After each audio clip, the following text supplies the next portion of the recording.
Le bon filon.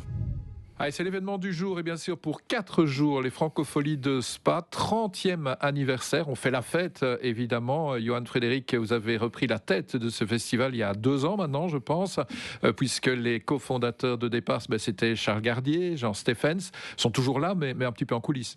Oui, ils font toujours partie d'une équipe parce qu'un festival c'est de toute façon une aventure collective et c'est une aventure collective sur laquelle je compte inclure évidemment ceux qui ont participé à fonder ce festival il y a maintenant 30 ans, on fête les 30 ans du festival cette année et Jean et Charles font partie des fondateurs à l'instar de Pierre Collard-Bovy, de Pierre Absat et d'autres qui ont été les pionniers en la matière. Parmi les pionniers justement Pierre Absat, vous venez de le citer, il nous a quittés il y a une vingtaine d'années et depuis quelques années à présent, pratiquement une quinzaine d'années, eh bien la scène principale à Spa, au Franco, c'est la scène Pierre Absat. Oui, elle porte son nom parce que Pierre a véritablement insufflé l'ADN de ce festival. La volonté de Pierre et Jean et Charles et d'autres, à l'époque, c'était de véritablement donner un espace d'exposition aux artistes de la Fédération Wallonie-Bruxelles. Il faut se remettre évidemment dans le contexte de l'époque. On n'était pas dans un contexte économique pour le secteur musical en Belgique francophone très florissant. Et donc, leur volonté, c'était d'exposer ces artistes, de leur permettre de jouer dans de bonnes conditions et de véritablement faire la promotion des talents qui sont nombreux dans notre région. Alors on était en 94, première édition du festival. Vous l'avez vécu, vous, en tant qu'adolescent, j'imagine. Il y avait notamment Laurent Voulzy et Indochine. C'était du solide la première année. Alors j'avais 12 ans, moi, en 94. Et je me rappelle effectivement avoir participé à ces premières éditions. J'ai quelques souvenirs assez légers, je dirais, des premières éditions. Indochine, ça reste un événement marquant. Ils étaient, à l'époque, finalement, assez peu reconnus en France. Ils étaient dans un creux et à Spa, ils ont pu trouver un écran pour venir y enregistrer un album live qui fera date, Radio Indochine.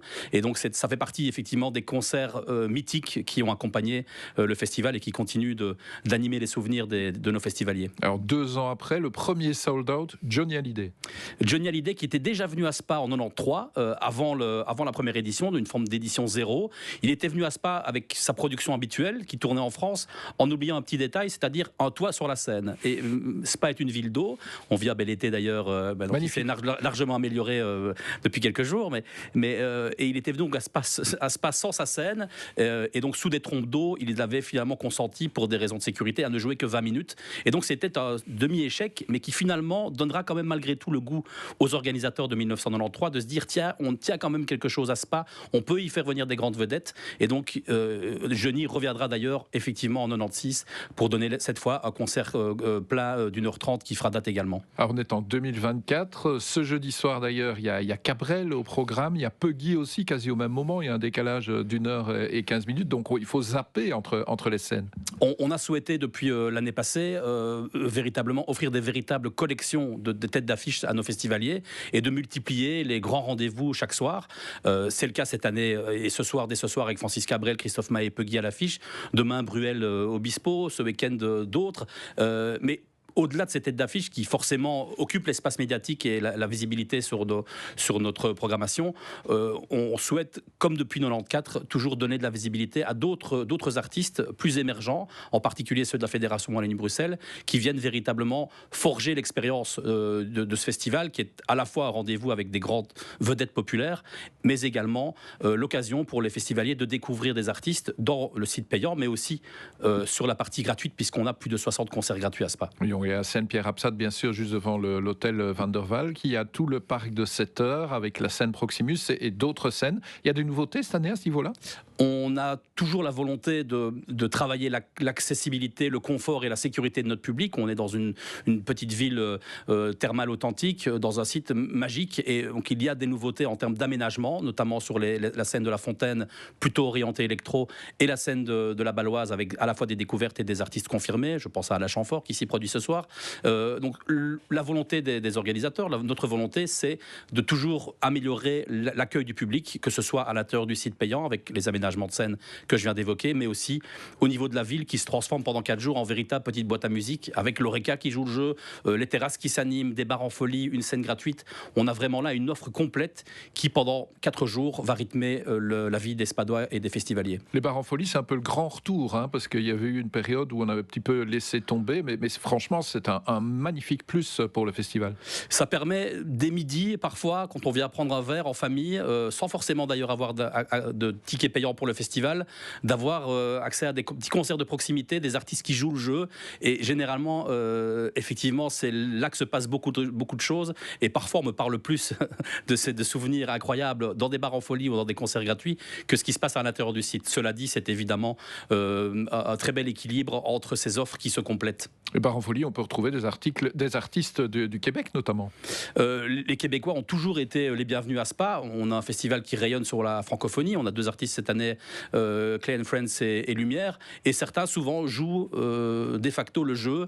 Au-delà de leur scène, de leur prestation sur une scène payante, ils ont envie d'aller au contact du public, de se faire connaître. Et ils jouent le jeu dans nos bars en folie et sur des scènes gratuites. Alors, il y a toutes les légendes de la chanson française. On ne va pas les citer tous, on en a pour une demi-heure. Et puis alors, vous faites aussi appel, évidemment, à la nouvelle scène musicale française. Il y aura Adrien de Pretto, il y aura également Pierre Demar et d'autres, Rory, Oshi. On ne peut pas se contenter simplement de proposer à notre public uniquement des têtes d'affiche trop consensuelles.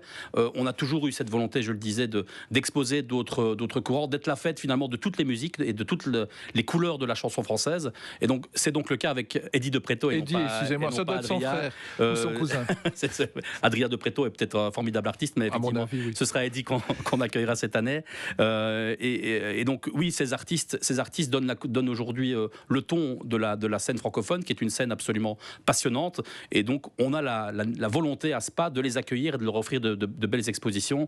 Eddie de Pretto, je pense à Solane également jeudi, qui est une véritable découverte que je conseille vivement. Flavia Berger, et puis toutes les artistes qu'on n'avait pas forcément l'habitude d'accueillir à Spa, qui sont aussi plus des émanations des musiques urbaines. C'est un vocable un peu usé et utilisé un peu à l'emporte-pièce parfois aujourd'hui, mais le samedi par exemple, on a des artistes qu'on n'a jamais accueillis à Spa essentiellement, avec des Jaja Dinaz, Gims et d'autres, qui sont aussi l'incarnation d'une forme aujourd'hui de production musicale qui compte dans le cœur du public, qui sont les productions urbaines. De toute façon, il faut rajeunir le public à partir d'un certain moment. Ce sont les 30 ans du festival. Bon, j'imagine qu'il y a toute une série de personnes dans le public qui sont des habitués, qui viennent peut-être depuis 20 ans, 25 ans, 30 ans même. Il doit y avoir des festivaliers plus que convaincus. De fait, on a un public qui a grandi et qui a vieilli avec le festival parfois, et il y a la nécessité pour les francopholies de rester en contact, de ne pas forcément devenir non plus le cliché ou une chapelle pour une génération, mais d'être un festival qui s'adresse à toutes les générations. Et c'est pour ça que cette année, on retrouve à l'affiche, sur certains jours, en particulier le samedi comme je l'évoquais, des programmations qui vont sans doute intéresser d'autres générations, des générations plus jeunes, parce qu'on a la volonté d'être un festival qui s'adresse à tout le monde. Merci Johan, vive les 30 ans des Franco.